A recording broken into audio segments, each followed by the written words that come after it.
For this match, my enemies are mostly late game heroes. So I decided to use this build to sacrifice my early game damage for a fast moving Paquito with low cooldowns and high damage in the late game. Because based on my experience, a pure damage build Paquito can't keep up in the late game because of the long cooldown and slow movement speed. In this match, I am against a Bane. Bane is well known for not engaging much in the early game, which means you will have more time to think.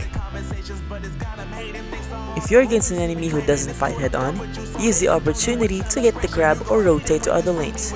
You can use anything and everything to your advantage. Just because you can't hit the enemy does not mean that you can't win. So instead of pursuing, just get the grab instead.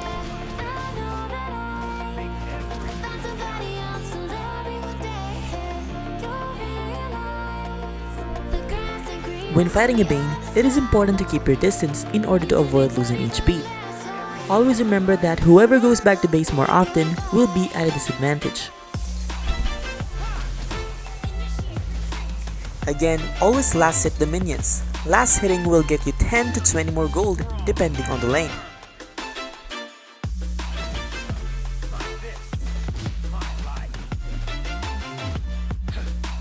The advantage of being dominant over the crab area is that I can easily aid or guard my teammates when taking the turtle.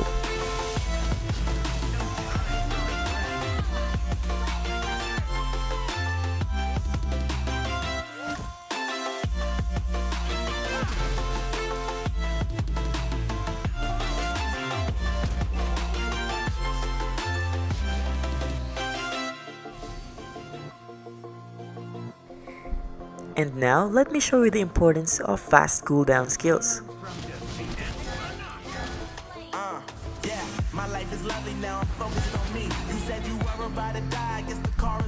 Paquito is already an unpredictable hero, and that is much more if you can spam your skills.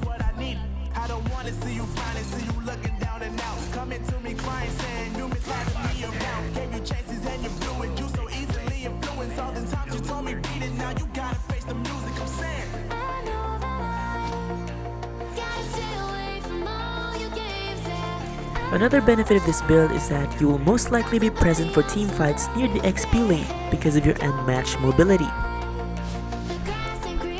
Just don't overdo it like I did, because your XP lane opponent might get gold from your tower.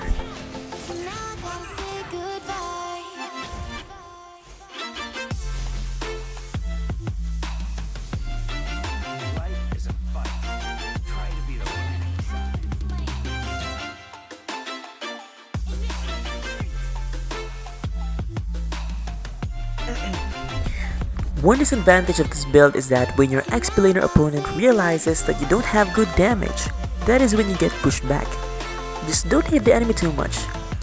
Using this build will also require deception, because you do not want the enemy to know that you don't have damage in the early game, much more if they use defense items like warrior boots. This build usually don't have good damage in the early game, but Bane has lower HP growth and defense, and he didn't build defense items. That's why I'm able to damage him quite a bit.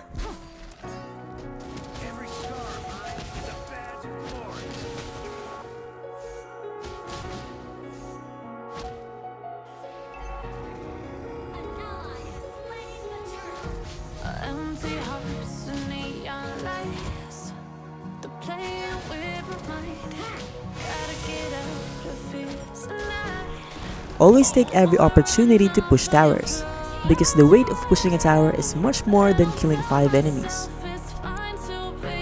And if you have the chance, take the lettuce to even make your mobility unmatched. The point of this build is to annoy your enemy after all.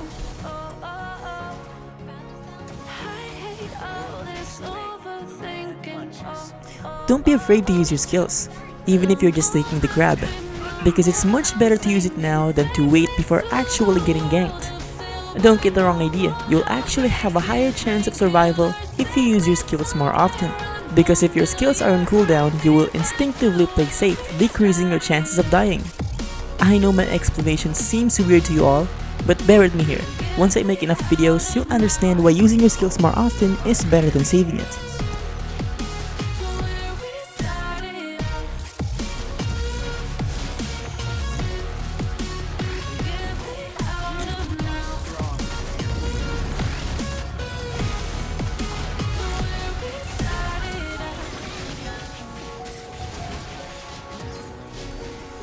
That was close.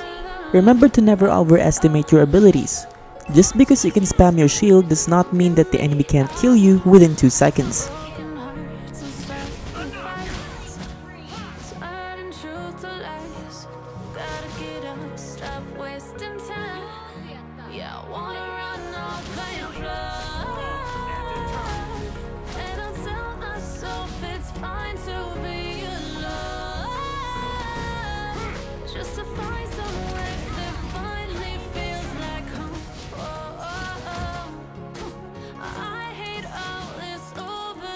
Always remember to be cautious when going through bushes alone, especially if you have not paid attention to the map for a while.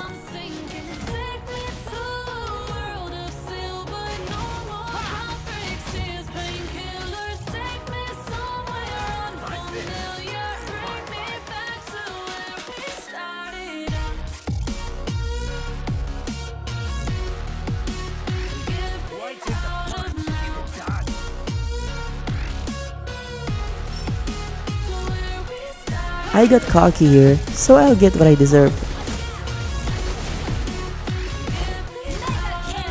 Another advantage of this build is that you will be fearless because you have the fast movement speed and cooldown, so you won't be scared to attack enemies even if they're inside their territory.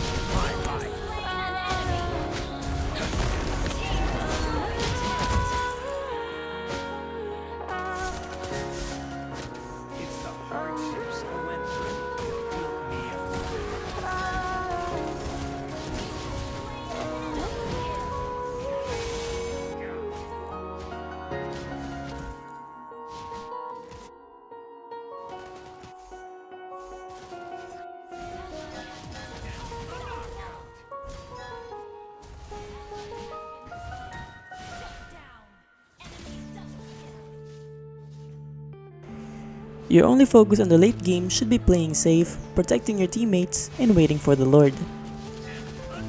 Yeah.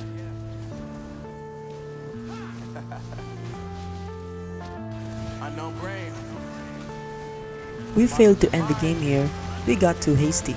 I'm saying bye to all the lies and all the times you cried, saying that I wasn't right, yet I was right by your side. But we managed to end it on our second attempt.